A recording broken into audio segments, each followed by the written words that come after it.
we think we're bulletproof, we're fine. That's Right. not going to happen to me. And the reality is that we're all vulnerable, can happen to anybody and anytime. You're living proof that it did. How are you looking to impact on a bigger level now with regards to spreading cancer awareness? That's where I'm enjoying going out on stage and speaking, of just trying to share my story. The biggest impact for me is to do everything that I can to get people to understand, number one, stress is the silent killer. And number two, men don't get checked. We don't go to the doctor. And I think about it, breaks my heart. There's no easy cancer, but if you catch those My early three enough, then tips there's a to having great chance you're going to be cancer free. But we don't do that. We wait until we're stage 3, stage 4, and then we got 6 months to live.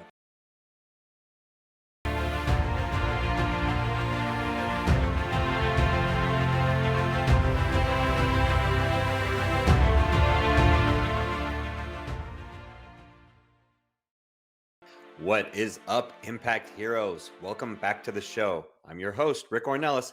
Thank you for spending some time with us today because we know time's a valuable resource and we're going to make it worth your while. I appreciate each and every one of you, not just for listening, but for who you are. I know you're sparking change to make the world a better place every day, and I am humbled and grateful for your efforts. It takes all of us doing our part to spread positive change, and that's what this show is all about. Motivating you with stories of struggle, courage, and hope to empower you to make a difference in your life and the lives of others. In case you missed it. My 3 tips to having a purpose-filled life. 1, be present in all situations. 2, ask yourself questions and don't assume you already know the answer. And 3, create purpose in your life. I believe that all of us, as I say many times on the podcast, we are all on a journey. We are all on our own heroic journey, and it is our duty to bestow what we've learned. Available everywhere you listen to your podcasts. Welcome back, Impact Heroes. Today we have the pleasure of speaking to our latest iSpark Chain social impact hero, and he is an interesting one indeed. Our guest today is driven by his desire to help others and fueled by his father's parting words, make a difference. Excellent advice. He's an old beat-up baseball coach who has coached many successful athletes who went on to the pros, and he understands what it takes to reach the next level. He believes that winners find a way to win, losers only find excuses for why they fail, and those are things I couldn't agree more with. Now, he says that playing athletics is like a microcosm of life. Sports gave him the discipline, direction, and purpose to move forward in life. And you know what? It did that for me too. So he's also a keynote speaker whose empowering speeches stir audiences, infusing them with life-changing strategies. He's a cancer survivor who didn't let challenges stand in the way of him becoming a successful financial consultant, sought-after speaker, and author of the books A Random Act of Kindness and I Choose Live, My Battle with Cancer and How I Am Winning the War. Please welcome the driven, engaging, and passionate Mike Coy. Mike, welcome to the iSpark Change podcast. Thanks, Rick. That was very, very kind. I appreciate it very much. I'm very honored to be on your show. Oh, well, it's your story, so I just shared it. So yeah, I always enjoy honoring my guests by sharing their background because, that's what we're all about. We're all about, our how we got here, how we got to this point in life. And so Mike, we see you as someone that is spreading positive change, someone whose actions have a positive impact on others in the world because you're making a difference. And that's what we call a social impact hero by our definition. So we see you as a social impact hero. My first question to you, and the same question we ask everyone on as they come on the show, is do you see yourself as a hero? I try. Again, you brought it up that the last words my dad said to me was, "Son, make a difference." And I think that he felt like it was because of my coaching and working with young people, in this case, young men, mainly in baseball. But as I've gotten older, have I've gone through cancer, I feel like that there's a much deeper meaning, and I just feel like the word needs to get out. And if I can do that and just either change somebody's life or in some cases save somebody's life, then I've done my job.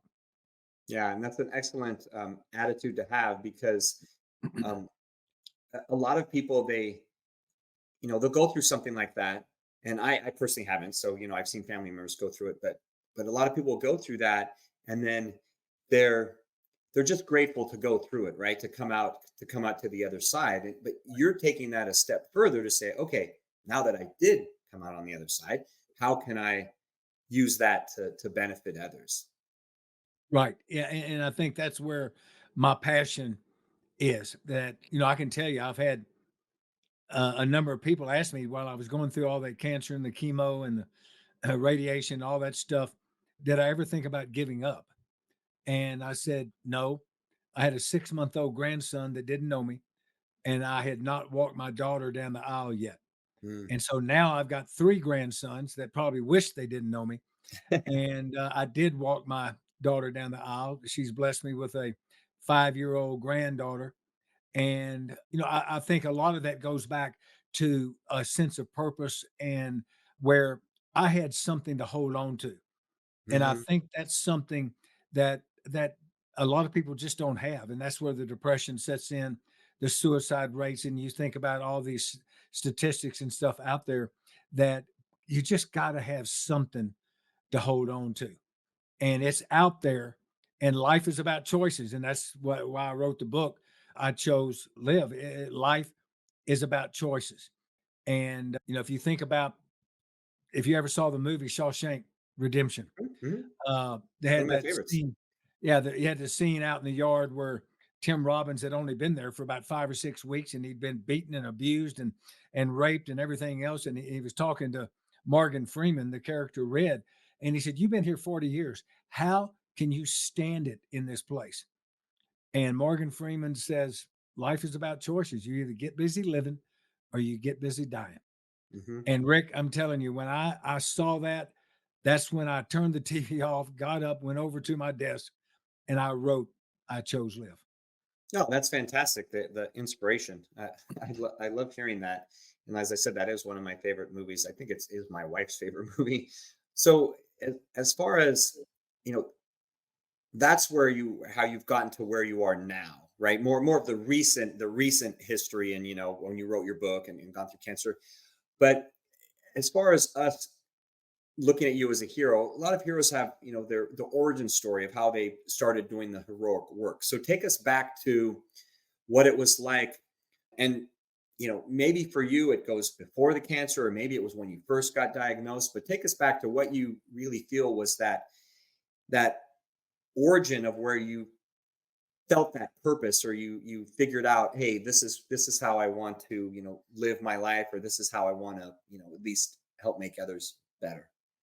Yeah, I mean, my kids will tell you my life is clearly defined as AC and BC, before cancer and after cancer. Hmm. But before cancer, I was very fortunate. I had played independent baseball in Beaumont, Texas, right outside of Houston, and in the Texas Louisiana Professional Baseball League. And in 1977, I won the batting title.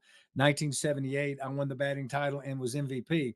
And that's when the Mets offered me a minor league contract. The problem is that 425 a month and $6 a day meal money wasn't going to cut it with me having a pregnant wife at home.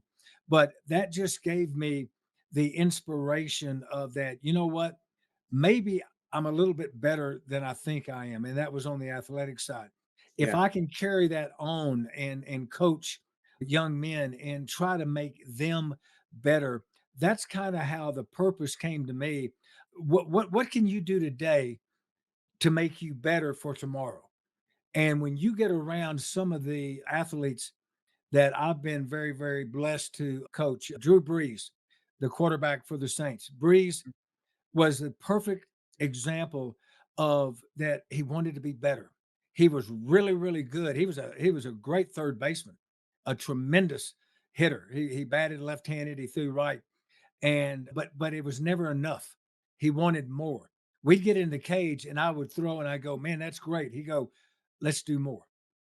And you think about some of the athletes that you read about, like Jeter. Jeter said that every year the Yankees brought up some hot shot shortstop that was bigger, stronger, and better than him, but no one outworked him.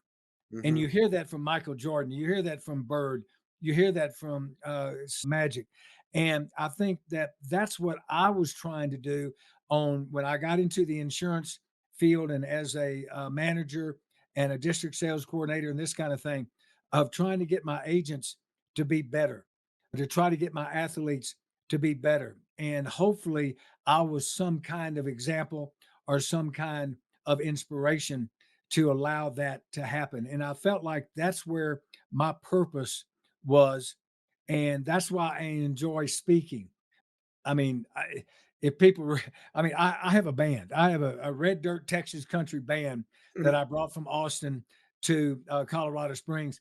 And I just have a blast going up there and entertaining and just having people kind of forget about their worries, forget about what they did that day, and when they leave, that hopefully there is that feeling that, man, I feel good.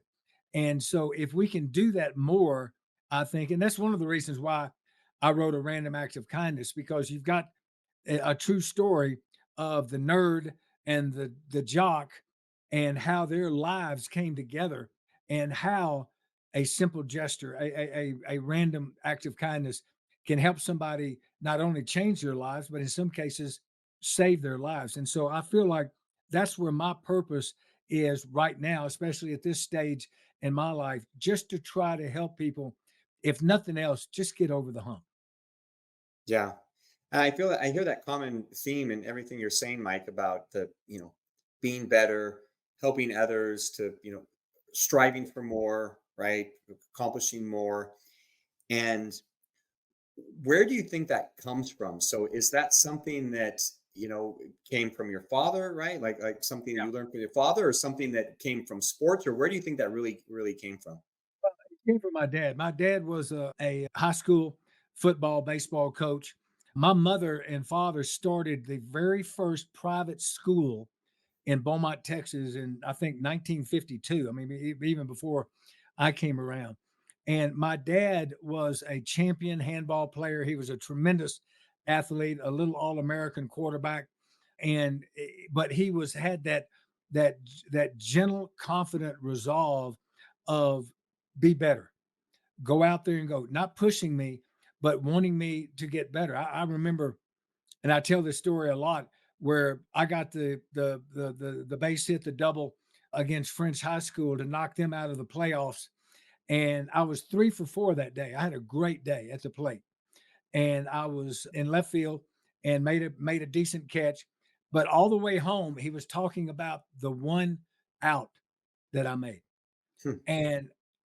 and sometimes you take that wrong, but he was trying to be constructive on my approach, what I did, how I did. Because if you're 3 for 4, then be 4 for 4. And I Yeah. feel like that level of excellence that he instilled in me, which I will tell you, I didn't appreciate at times. There weren't a lot of attaboys, and it's like right now, even in my business world, if I get an award or something like that, I think about it to myself that, well, that's expected. It's what I want to do. It's what I think I should achieve, or I should do.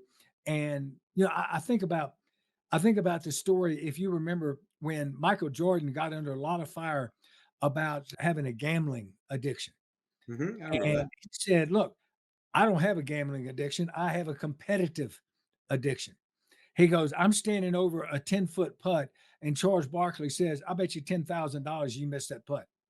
Well, I missed the putt. I owe him $10,000. Has nothing to do with the money. I mean, the guy's bringing in $500 million a year with Nike. So for him to go out on the golf course and lose $1 million is like you and me, losing $100. Hmm. But he said, I don't have a gambling problem. I've got a competitive problem. And I think that that's one thing that I have been instilled with, of competing. But right now, at this stage in my life, I'm basically competing with myself, and I like where I'm at. So how has it changed, Mike, over the years with that okay, first off, that desire to be better, right? That desire to be better, and that desire to improve, and the desire to grow. How did it evolve into, okay, not only am I going to do that for myself, but I am going to do it in the service of others, right? Coaching or or helping others? How did it evolve into that? Was it strictly a matter of, hey, this is something I'm passionate about, or this is something that I think I'm good at, or how did it evolve into that? It's really a great story because my dad set me up. Okay. We had a next door neighbor that the kid was like 5 or 6 years old playing this YMCA basketball. And I went to one of his games one morning, and the coach, again, these are 5 or 6 years old, and this coach, his son was playing on for him. And this guy was just going off on these kids and yelling and screaming, and especially riding his son. And I came home and I told my dad, I said, "Man, you're not going to believe this guy." I said, "He's an idiot," and I'll never forget my dad saying, "Well, you think you can do better?" Mm. I said, "I can do better in my sleep." He goes, "Then take a team and beat him." And the next year, I took a team and I beat him. And I just felt like that my dad set me up for that because it was like, well, what are you going to do? Yeah. And it's funny because I've been a coach all my life in different capacities, right? In sports and And, I everything. decided I'm going to do something about it. And then I just kind of got the bug. I enjoyed working with these younger kids, but then with baseball, I really got involved with the what they call the big league, the 16, 17, 18-year olds, and helping them get scholarships, helping them. I really liked working with the older athlete where a lot of people did not. They would do little league or they would do, kind of some select ball and stuff, but they didn't want to work with the older kids. And I did because I felt like that I had something to share with them. Yeah, and I'm sure a lot of them are very grateful that you did. So Mike, how did it change? You talk about the, ACBC. How did it change when you got your diagnosis, your cancer diagnosis? Well, I think the biggest thing is that I'm a lot calmer. I get cut off in traffic now, and it's like, wow, that guy's in a hurry.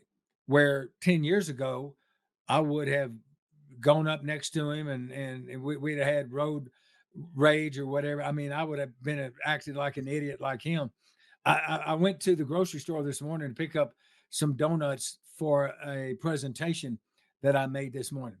And I'm in line, and this lady she's got a handful of items and she just can't figure out how to do it. She can't figure, and it just, I just kind of sit there and waited for her to go through. I promise you, 10 years ago, I'd have said something. I'd have probably stormed off. Gone, I mean, I just feel like that, that it comes down to understanding that there's certain ways that you can handle things. And I feel like that my life has changed from the standpoint of, you know what? I came from Austin, Texas. I promise you, if you get on Mopac at 5 o'clock in the afternoon, it's going to be an hour and a half wherever you're going to go. So you might as well understand you're going to be in traffic. That's when I try to listen to music. That's when I try to listen to a book or something. Before I'd be trying to jockey for position and going back.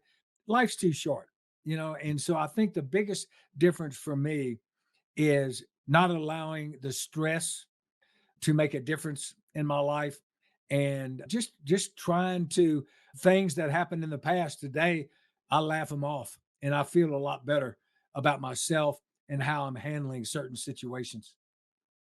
So I see all of those things you're mentioning as positives, Mike. I see them all as positives in your life. That you're how you handle the situations. You don't get as stressed out. You don't overreact to things like that.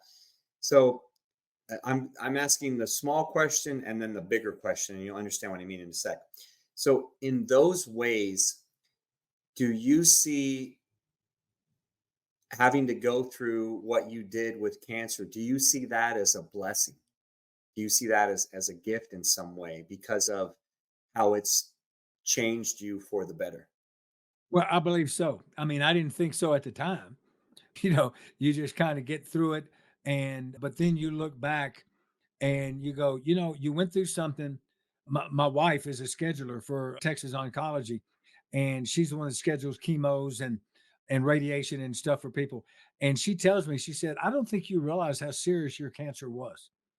And she said, you just kind of, now my oncologist told me, he said, this is going to be a cakewalk for you because of your athletic background. You understand about discipline, you understand about coaching, you understand about following the rules, and this is going to be a cakewalk. Well, I made it as simple. There's no easy cancer. I made it as simple as I could, and but there again, there's absolutely no doubt that it changed my life. Yeah, and hopefully plenty of positives out of it, like you said, right? Plenty of positives and impact ways you can impact others. So in that desire to coach others, to help others, and to be better yourself, and the changes that cancer had on you, how has that manifested itself in the ways that you help others now? Like, how is it different in the ways that you help others now compared to before? I think it goes back to what we talked about ACBC, is that I feel like that I'm much more understanding and much more patient now. I mean, it's like with the grandkids. They'll do something either on the football field or basketball or something. And I know I handle it completely differently than I did my son. And my son was a tremendous athlete. He was the 2000 Central Texas Athlete of the Year at Austin Westlake, the home of Drew Brees and Nick Foles and Sam Ellinger. And he was football, baseball. But now I feel like, especially, in fact, I'm going to be at the office in a couple of hours talking to some newer agents and explaining to them some of the keys to success, what they need to do to be successful. And I just find myself, I think, informing more, coaching up more instead of criticizing. And a lot of that had to do with me getting the big head about 12 years ago and going to home office. Aflac gave me an opportunity to be the director of recruiting and training for the state of Georgia. So I pack up, move to Georgia, and I'm out there with these district sales coordinators, these regional sales coordinators. I go to the district manager and I go, "Hey, we need to fire about 20 of these district coordinators, and we need to fire 3 or 4 of these regional coordinators. They're terrible." And my buddy Ron Sanders, we grew up together in Beaumont, he's in the Aflac Hall of Fame, by the way. Ron said, "We have no one on the bench. I need you to coach them up." And Hmm. all of a sudden, that whole perspective changed where, oh, okay, now I've got this road to follow, this path, and I need to coach these folks up instead of just throwing them off or just firing them or getting rid of them or anything else, because we didn't have a bench. And the thing about it is, it took us probably about 7 or 8 months, where we were hoping to do it in 90 days, but we turned the ship. Well, it takes a while to turn the Titanic, but we turned the ship, and it became again, a very successful adventure. Yeah, he knew the right language to use. Your buddy Ron knew the right language to use with you in that situation. Well, let me tell you about Ron Sanders. Ron Sanders was a 10-year-old when I was a 12-year-old at Evening Optimist at Little League. We were on the Braves together. He's the only guy left alive that remembers that we beat Spindletop 21-2, and I hit 2 home runs in that game. So he's the only guy I can go back to and say, "Hey, can you remember when I was 12 and you were 10?" So we go back a long ways. Yeah, that's great. It's great to have lifelong friends like that. That's fantastic. So how was the effect? So that's obviously effect of one individual in your life. How has how have been the effects on obviously you were able to help some people, coach them up, as the language that you used, Mike, able to coach some people. How are you looking to impact on a bigger level now with regards to spreading awareness, cancer awareness and everything? How are you looking to do that now on a bigger level? I mean, that's where I'm enjoying going out on stage and speaking, of just trying to share my story and my beliefs on why this happened, how it happened, and then again, life has choices. And I think that the biggest impact for me is to do everything that I can to get people to understand, number one, stress is the silent killer, and number two, men don't get checked. We don't go to the doctor. And I think about it breaks my heart because of me being a singer and an entertainer, the great Toby Keith. He thought that he had indigestion. He thought that he had an ulcer. He's got a cancerous tumor the size of a grapefruit in his stomach. Jeez. And he puts it off for 2 years, 3 years. And then when he finally gets checked, he's dead in 6 months. And Yeah. again, it's one of those things with men, prostate cancer and colon cancer are the two main cancers. There's no easy cancer, but if you catch those two early enough, then there's a great chance you're going to be cancer free. But we don't do that. We wait until we're, excuse me, until we're stage 3, stage 4, and then we got 6 months to live. And so my story is to get out there, try to get the women out there to get their men to get checked, and let people know that I am, and I tried very hard, Rick, to be the example. And that's something that I think that has motivated me is that I've got a story to tell, I've lived it, and I am the example that hopefully people will be able to relate to. Yeah, and it is a good message because you are right, Mike. You are right that a lot of men they don't get checked. And I have someone that I met here locally. He owned a barbecue place that very well known here where I live, and had it for years. And we were at an event where he was catering, and he told me, he's like, yeah, you got to get checked. You got to get that colonoscopy. And he had colon cancer. And by the time he found out, it was very far along. And he just passed away about a month ago. And this was probably maybe 6 months ago that I saw him at this event. Yeah. And now his place closed down. There was no one to continue it. It had been a staple, been around here forever. And he was, I went last year. I went last year and got mine. Went last year and got mine. My wife is actually going this week, and so it is so important, right? And so many people they just think about today, right? They just think about today, and they Yeah. think, oh, and you're from generation like I am, where we think, oh yeah, we're bulletproof, we're fine. That's Right. not going to happen to me, right? Macho man. I don't need to Yeah, go to the doctor. yeah, Yeah. and the reality is that we're all vulnerable. Can happen to anybody at any time, and you're living proof that it did. You got past it, right? You like you said, there's no easy cancer, but you dealt with it and you moved on, and now you're helping others. So that's fantastic. So thank you for that. Well, I appreciate it. It's again, it is something that I feel when my dad said make a difference, that now I've taken it to, I think, a much deeper level than just coaching kids. Yeah, and I think that's part of. I think, Mike, that's really a part.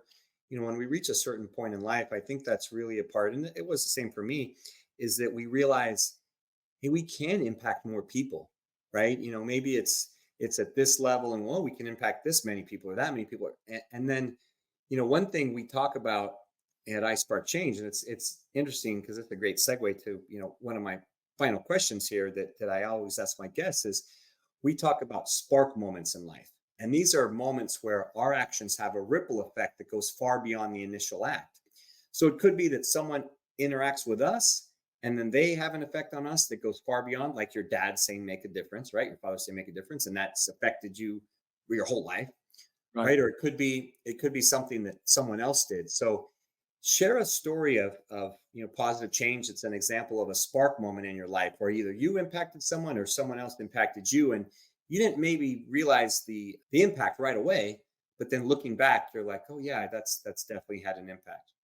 Yeah, I play this men's senior baseball. I still think I'm 25. I like to compete with those young bucks out there that are 45 and 50 years old. I'm 70 and I'm still swinging the bat and making some things happen. But the third baseman for a team, I was on third base. This is about 5 years ago in Austin before we moved to the Springs. And this guy, his name is Jimmy, great guy, really good third baseman. I'm on third base, and he said, "Hey, Coy," he said, "my wife made me read your book." And he said, and I went and got a colonoscopy. He was like 55, 56 years old. And he said, I finally went and got a colonoscopy. He said they found 3 precancerous polyps that Wow. they removed. And he said, but if I had not gone and gotten this done and waited, that it could have been full blown colon cancer in the next couple of years. And he said, so I just want to thank you because you saved my life. And I Wow. said, Jimmy, no, you saved your life because you did something about it. It's about the act of doing. Hmm. Okay. And that's where I said winners win and losers just make excuses. I said, Jimmy, you made that decision. You saved your life, and thank God that happened. And I'm just glad to have a small part of it. But I'll never forget that because he was very, very appreciative, and it's something that I did appreciate too. Yeah, that's a fantastic. Thank you for sharing that, Mike. That's a fantastic example of a spark moment because, there may be others out there like him that have read your book that have similar stories that you may never know about, right? That's the Right. beauty of these spark moments. And you were he was gracious enough to share that with you, and that's fantastic. When I wrote my book, I you know I didn't write it for any kind of accolades or anything like that. I wrote it hoping that it would have an impact on others. And I just, prayed and asked God and said, hey, I hope it has an impact, the impact that I want. And, I may never know, but, I hope it does. And then every now and again, you get those stories. Someone shares something like that you hear and you're like, okay, that's the gratification knowing that, I am making a difference, that, that spark moment did have an impact. And so I Well, yeah, love those. it's That's why funny we when you share say that. that. It's funny when you say that because when I started writing, I chose live. I got about halfway through it, and I just decided I threw the computer down, and I called my daughter, and I said, I'm writing this book, and she was my editor. She was my biggest criticizer about, no, you need to block that out. You don't need to add that, add this. But about halfway through, I called her and I said, I just don't think anybody cares about my life. I'm just sitting here pouring out about my life and about my cancer and stuff. And I said, and I don't think anybody cares. And she said, Dad, you have a story to tell, so tell it. Yeah. And that's why that allowed me to continue on and complete the book. And those are wise words. And I think back to when it was after I had completed, but one of my mentors, he told me, he said, look, if you impact only one person, then it was worth it. Then it's worth Correct. it, right? Just one person, right? If you change one life, it's worth it. So, I know you've impacted many more than that. So, thank you for doing that. And I'm glad you did tell the story. Um, Glad you did. So you can impact people like the gentleman you shared. So, as before we wrap up here, Mike, and ask our final question. Wow, how can our audience, learn more about you? How can they connect with you? I know you have the ichooselive.com and you have your 10 lifestyle tips to prevent cancer, but where's the best place for them to connect with you? Yeah. I mean, the I chose live.com. Shows, excuse me. I Yeah. mean, if they go to ichoselive.com, they'll find out more about me than they won't. I've got the books there. I've got the story of my life, and hopefully they can get it'll make some kind of impact on their lives. I have the MikeCoySpeaks.com/gift, MikeCoySpeaks.com/gift, where they can get the 10 tips on how to prevent cancer. And then I also showcased chapter 8 in I Chose Live because I think it's a powerful chapter in the book, but that's free. And I would greatly invite them to pick up those 2 free gifts. But ichoselive.com is how to get a hold of me. Okay, fantastic. We'll make sure we put those in the show notes for everybody. So, one final question, Mike, here as we come to the end, because our goal at iSpark Change is to positively impact 1 billion people in the next few years with our upcoming social impact social media community. And we know we can't do it alone. We know we need the help of impactful leaders like yourself to show others the way because, many people feel, as I once did, that they're too small to make a difference, right? That they can't have an impact. So Yep. we value your thoughts and opinions as a social impact hero. So I want you to peer into the future, into our crystal ball here, and tell me, what can the world become if everyone starts believing that they can have a positive impact on our future? What I'm trying to get people to do is to try to stay as positive as you can. There's so much negative vibes out there. I mean, I do my best to avoid as much negativism as I can because I want a solution. I don't want Mhm. people, bitching and complaining and talking about how bad something is. Okay, so what's the solution? A lot of times in financial planning and everything, I'm talking to business owners or stuff, and they're saying, I'm saying, is that a concern or is that a real problem? Mhm. Let's get to where, let's get to the root of the situation. And I think that if we could do, and that's why when I wrote a random act of kindness, it was trying to have much more of a positive impact instead of all of the naysayers and we're all going to hell in a handbasket and all these other things that I think we are surrounded with the news and with the world the way that it is.